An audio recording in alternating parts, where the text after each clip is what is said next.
Perkenalkan, nama saya Caroline Jilid Badarudin dari kelas Bisnis Internasional Seksi B. Pada kesempatan kali ini, saya ingin menjelaskan mengenai jawaban dari ujian tengah semester saya. Jadi, peluang bisnis yang saya akan ambil adalah ekspor-impor kopi luwak di negara Jepang. Selanjutnya adalah analisis pastel negara Jepang terhadap bisnis internasional. Yang pertama adalah faktor politik. Politik dalam bisnis kopi luwak di Jepang dapat mencakup berbagai faktor yang mempengaruhi keberhasilan bisnis. Berikut adalah analisis mengenai beberapa peluang politik yang bisa dimanfaatkan dalam bisnis kopi luwak di Jepang. Yang pertama adalah regulasi dan lisensi impor. Jepang memiliki peraturan ketat terkait impor produk makanan termasuk kopi luwak. Perubahan dalam peraturan tersebut dapat mempengaruhi akses pasar. Yang kedua adalah kemitraan dengan pemerintah lokal. Bekerja sama dengan pemerintah lokal di daerah di mana biji kopi luwak diproduksi dapat membantu memperoleh akses yang lebih baik ke pasokan biji kopi dan mendukung perkembangan komoditas setempat. Yang ketiga adalah kebijakan perdagangan internasional. Memahami dan memantau kebijakan perdagangan internasional yang relevan dapat membantu dalam pengadaan biji kopi luwak impor atau dalam mengembangkan pasar ekspor. Selanjutnya adalah faktor ekonomi. Yang pertama adalah pertumbuhan ekonomi. Pertumbuhan ekonomi yang kuat dapat meningkatkan permintaan akan produk-produk premium seperti kopi luwak. Yang kedua adalah nilai tukar mata uang. Nilai tukar mata uang adalah faktor kunci dalam perdagangan internasional termasuk impor dan ekspor produk seperti kopi luwak. Yang ketiga adalah tren harga kopi luwak. Harga kopi luwak cenderung lebih tinggi daripada jenis kopi lainnya karena cara pengolahannya yang unik melalui sistem pencernaan luwak atau musang. Selanjutnya adalah harga jual produk kopi luwak. Harga jual produk kopi luwak di Jepang dapat bervariasi tergantung pada merek, kualitas, dan saluran distribusi. Beberapa merek premium mungkin dapat menjual produk dengan harga yang lebih tinggi. Kemudian ada harga dan biaya produksi. Biaya produksi kopi luwak dapat bervariasi tergantung pada faktor-faktor seperti kualitas biji yang digunakan, metode pemrosesan, dan tingkat efisiensi yang operasional. Selanjutnya adalah dari faktor sosial. Yang pertama dan kedua adalah kesadaran dan perilaku konsumen. Jepang dikenal sebagai pasar yang menghargai produk-produk premium dan berkualitas tinggi. Masyarakat Jepang sering mencari pengalaman unik dalam konsumsi produk termasuk kopi. Yang ketiga adalah kultur minum kopi. Kultur minum kopi di Jepang berkembang pesat dan kafe adalah tempat populer di mana orang berkumpul untuk bersosialisasi. Anda perlu memahami preferensi, rasa, dan tipe kopi yang disukai oleh masyarakat Jepang. Yang terakhir adalah kesadaran lingkungan dan keberlanjutan. Jepang adalah negara yang sadar akan lingkungan dan konsumen di sana sering menghargai produk-produk yang dihasilkan dengan peduli terhadap keberlanjutan. Saat membuka bisnis kopi luwak, penting untuk mempertimbangkan cara produksi yang berkelanjutan dan etis. Harus dipastikan bahwa metode pengumpulan biji kopi luwak tidak merugikan hewan luwak dan lingkungan sekitarnya. Selanjutnya adalah faktor teknologi. Seperti yang kita ketahui, Jepang kaya akan teknologinya yang maju. Berikut adalah beberapa cara di mana teknologi dapat digunakan untuk mendukung bisnis kopi luwak di Jepang. Yang pertama adalah pemantauan dan otomatisasi produksi. Otomatisasi proses produksi dapat membantu menjaga konsistensi dan kualitas produk. Yang kedua adalah pemantauan kesehatan luwak.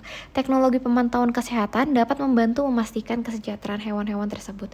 Misalnya, kamera dan sensor dapat digunakan untuk memonitor aktivitas pola makan dan kesehatan luwak secara real time. Yang ketiga adalah manajemen stok dan inventaris.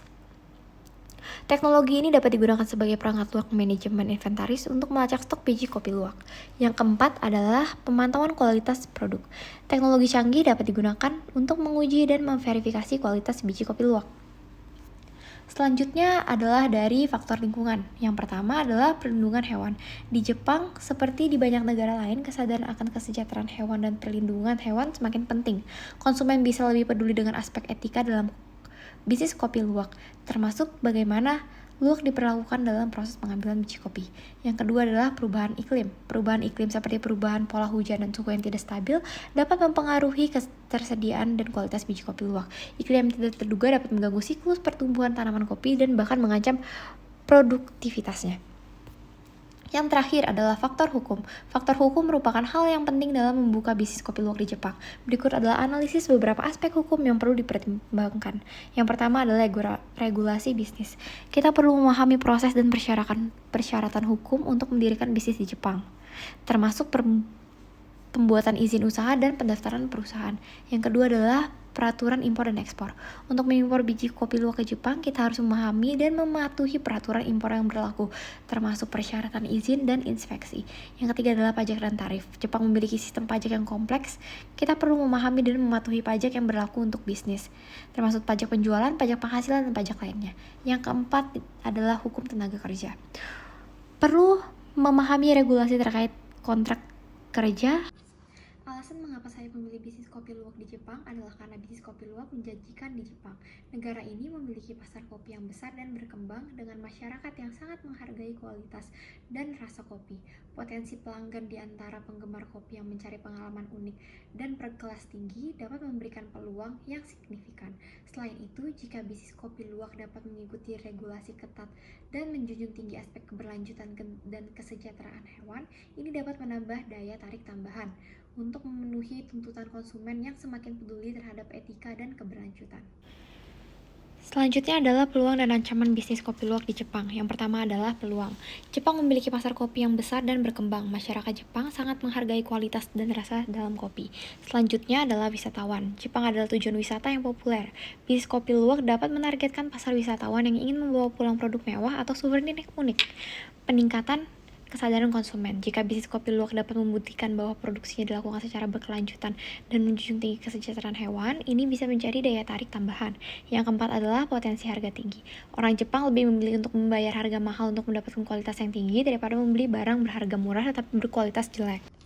Yang terakhir adalah ancaman. Harga yang tinggi seperti yang kita ketahui, kopi luwak dikenal mahal.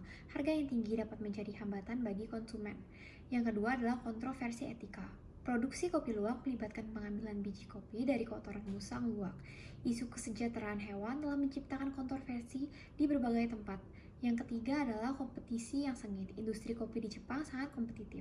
Ada banyak produsen kopi lokal dan internasional yang bersaing untuk mendapatkan perhatian konsumen. Dan yang terakhir adalah regulasi yang ketat. Jepang memiliki regulasi ketat terkait impor produk makanan termasuk persyaratan inspeksi kesehatan dan keamanan pangan yang ketat. Sekian penjelasan dari saya, terima kasih.